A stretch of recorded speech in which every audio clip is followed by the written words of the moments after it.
monsoons this year have become a cause of concern due to flash floods, landslides, blocked roads, highways and displaced families.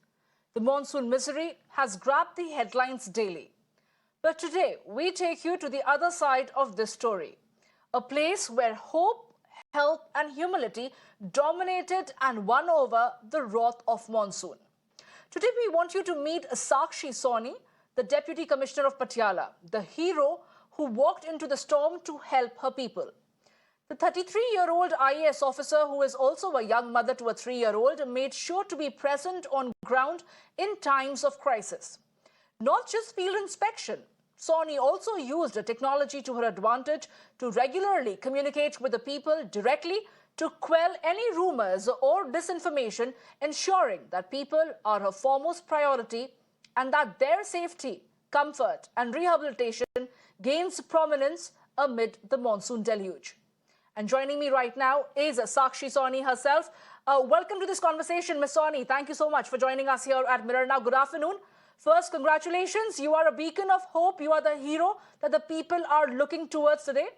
But I want to ask you, civil servants, public representatives, government officers are often seen as almost demigods. They are inaccessible and not among the people. How did you decide to change that perception to be among people? Actually, I kind of disagree with you, but first of all, I'd like to thank you for the encouragement. In fact, most of the deputy commissioners all of my colleagues who have also been affected by the floods are still out there, because the situation may be over for Patiala, but if you see Mansa, the situation over there is what it was in Patiala maybe 2-3 days ago. So you will see that everybody is actually out there and trying to do their very best to ensure that people's safety is ensured and lives are not lost in the process. So I would not agree that, the bureaucrats are not approachable. In fact, for me, the fact that there is this perception it is kind of sad, because we are all part of a machinery that works in the service of the people. So for us, we've just done our duty, frankly. It's always good to get encouragement, but this is just part of our duty, which we've done. The whole team has worked very hard and continues to work hard, because right now we are also going to be dealing with aftermath of floods, which means that we have to ensure that there are no waterborne diseases. We are able to resume. We've already restored electricity power. We have to restore our infrastructure, which got damaged. So that we have a long way ahead of us to work out also. But I would not, it is, if this perception exists that bureaucrats are not accessible, it is, I would say, a sad thing, because that's our duty. The whole idea of bureaucracy is to ensure that people have access to public services. I don't think we did anything beyond doing our duty. But Ms. Sawhney, we have often seen that in such situation, the blame game ensues, and in the process, the interest of the citizens gets subordinated. And you have prioritized the interest of the people. Do you think there was a challenge to win over the trust of the people? Tell us about the challenges and the learnings from your experience. So actually, for us, the biggest challenge was more the fact that since nobody was expecting that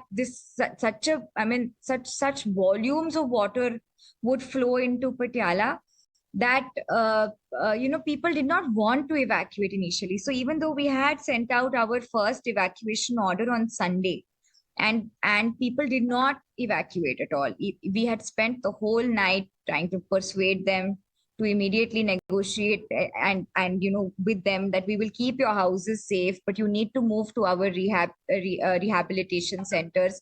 You need to move there. Nobody actually moved immediately. But when the water levels rose, suddenly there was a lot of panic. So I think that the biggest challenge was to get people to leave their houses. Even in the village areas, this was urban Patiala where the situation first started. But even in our rural areas, be it Dudan, Sadan or Patra, a lot of people didn't want to leave behind their cows or their cattle or their sheep. So they didn't evacuate immediately. So, but then the distress calls started increasing when, the electricity was cut off and the water levels were rising. Then there was a lot of panic.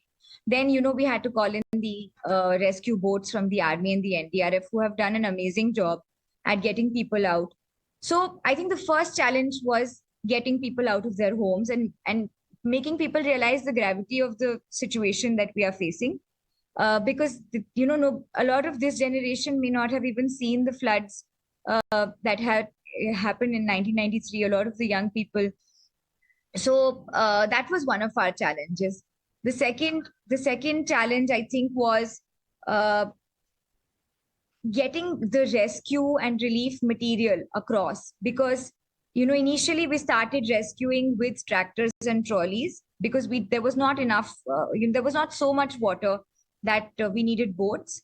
But when the water level went up it went up very quickly. I think within half an hour, our tractor trolleys were inoperable. In fact, one of our tractors had even submerged in water. So then we had to press in boats. Now, with boats also, I think the challenge comes that if you have oar boats, they do not sustain so well in flood waters. Motor boats are better, but motor boats were short. We had more oar boats than motor boats. So we did have these challenges. But, with the help of NDRF and the army, we did manage, and we didn't have the kind of loss that we may have seen had we not immediately moved to evacuate people. So I mean, I understand that, of course, in hindsight, there will always be learnings. I think even going forward, we would also be examining, there would, I mean, for example, in the catchment area of this river, there are a lot of houses which don't have any outlets for water. So even after the deluge was over, we looked at pockets which were like bowls where the water would not leave, which we had to, pump out. So even infrastructurally, I think we need to, of course, work on how to ensure that in case there is such a situation again, we are clear on which way the water flows and how do we ensure that it gets the space to go. There are no colonies or population which can get affected with that flow of water.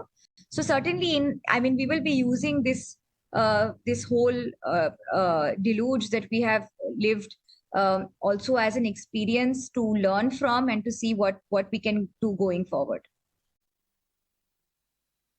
But Ms. Soni, do you think an intervention of a government officer often brings out prompt action from the authorities, from police, PWD to corporation? Do you think that mindset needs to change? I have to say certainly that, this was like information coming from the horse's mouth, that it does help to build trust, that, so if this person is responding, then certainly we can trust this person.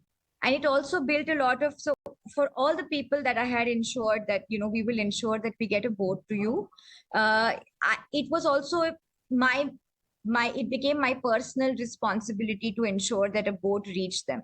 So whether it was Kohinoor Enclave, it was New Friends Colony, it was Urban Estate, it was a village in Dudan or a village in Patra, or students in Chitkara or patients in Neelam Hospital, it was my personal, I think, responsibility, and that of the entire team, that we follow through on what we have said.